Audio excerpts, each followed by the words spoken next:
As you've probably gathered now, Vayikra, the book of Leviticus, has very little narrative material. The stories that are included in Leviticus are rather dramatic, a bit violent and tragic. Parashat Emor, which we read this week, contains a collection of diverse religious laws relating to the sanctuary, blasphemy, and the lex talionis, the law of retaliation, an eye for an eye, a tooth for a tooth, which the commentators insist refer not to literal retaliation, but to financial compensation for bodily injuries. These laws precede and follow a story about blasphemy. In brief, two men get into a fight. One of the men pronounces the name of God in blasphemy, and he's brought before Moses, put into detention while a decision from God is made clear, and he is punished by the community leadership, who stone him to death.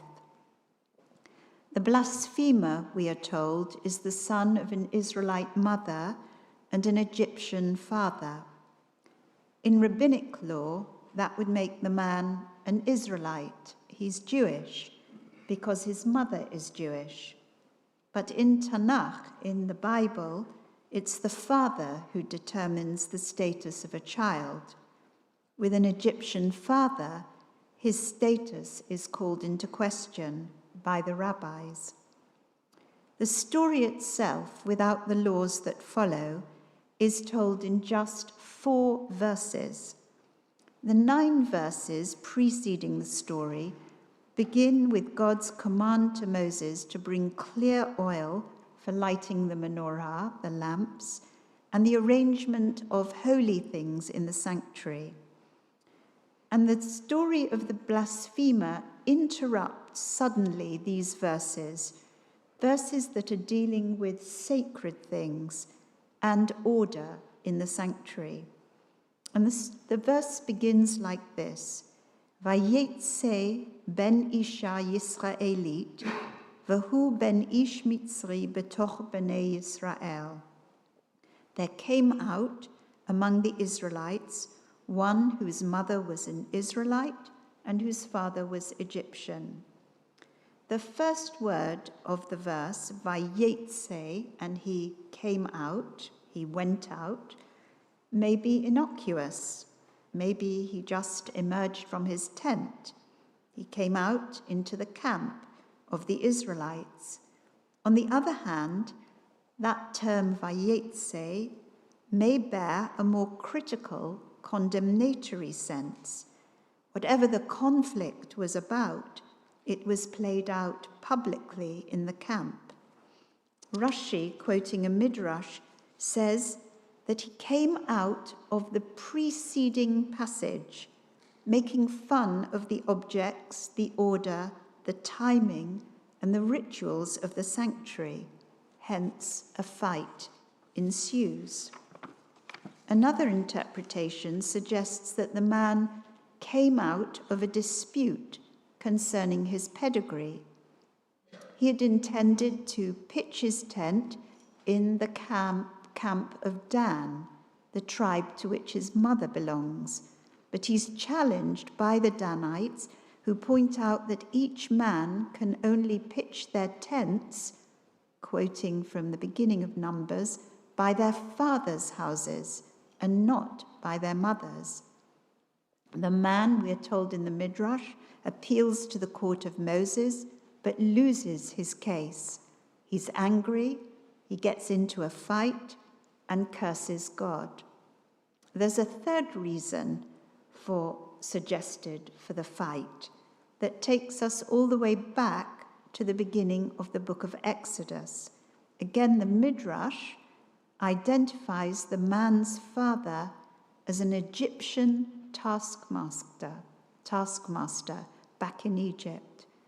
On one occasion, in charge of a group of Israelite officers, The Egyptian pays an early visit to one of them and sends him away to assemble a group. The taskmaster catches sight of the officer's wife and thinks to himself, "This woman is mine." As soon as her husband leaves the house, the Torah states, kilkel ima, which means something like he disgraced her, he ruined her, he acted in a way that degraded her, he treated her maliciously as a light thing. Kal means light. However, the Egyptian taskmaster is caught by the woman's husband, who sees him with his wife. The Egyptian beats the Israelite, intending to kill him.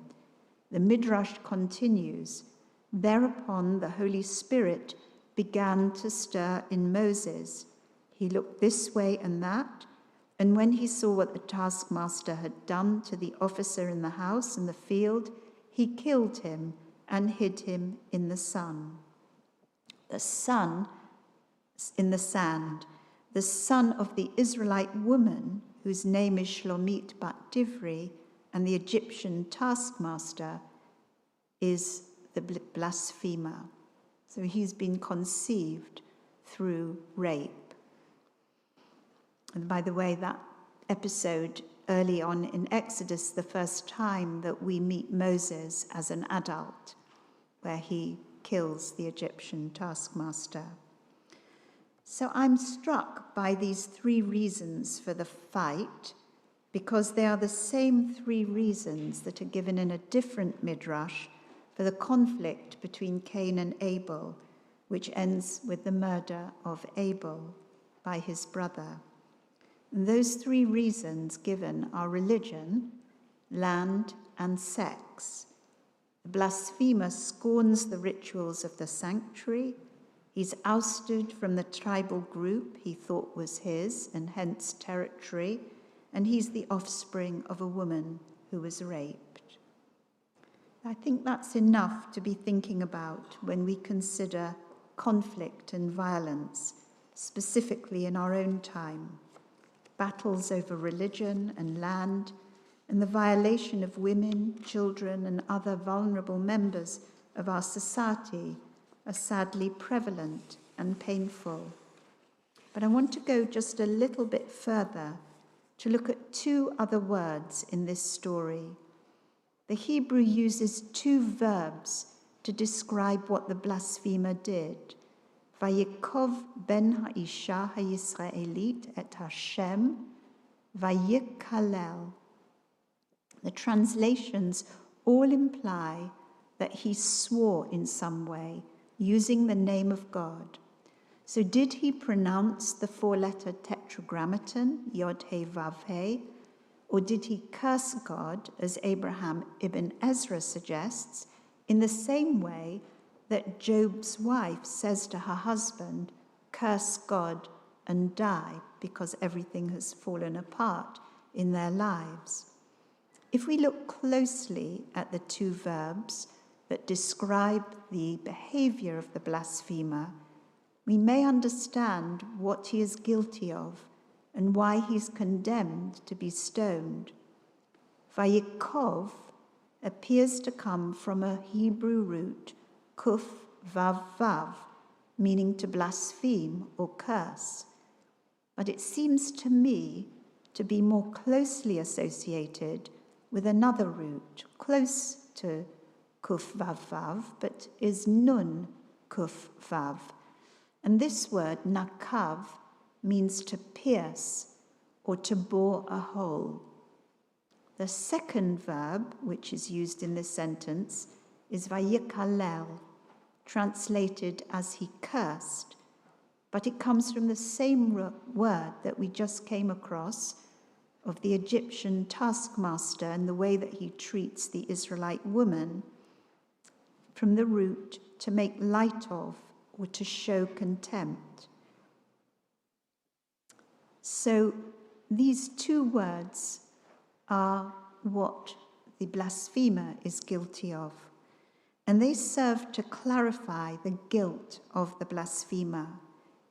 He punctures by Yikov the sanctity of God's name, by making light of it, emptying it of all meaning, of all gravitas. But the text is saying something else as well. We tend to think of blasphemy as the mockery of religious figures or ideas. Salman Rushdie's satanic verses was widely condemned as blasphemous by some Muslims due to its portrayal of Muhammad and its portrayal of Islam. Perhaps what we can learn from this brief story and the two words that are used of the blasphemer's behavior is something about the nature of our conflicts, our arguments, our standing in different places, whether political or personal. When we condemn, curse, or criticize, we too readily puncture the fragile confidence of individuals we stand against. We make light of who they are and what they stand for. The fight between two men in Leviticus, in our Torah portion, occurred outside due processes, without the arbitration of a court of law or a third person present. The origins of the word blasphemy do not necessarily refer to the mockery of religion or religious figures, but come from the ancient Greek words meaning to slander or to speak ill of. Blas in Greek means to injure.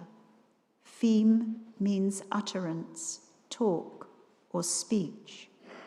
Our words are a manifestation of our power, and human words, says Aviva Zornberg, have the power to create worlds and destroy them.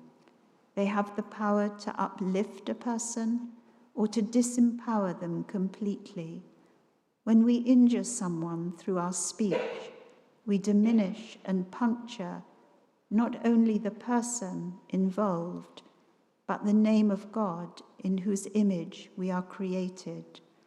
That is why the Torah requires the blasphemer to bear his guilt and for the community leadership to take responsibility for what has occurred. They are the witnesses. They must put right the injustice that has occurred through their due processes.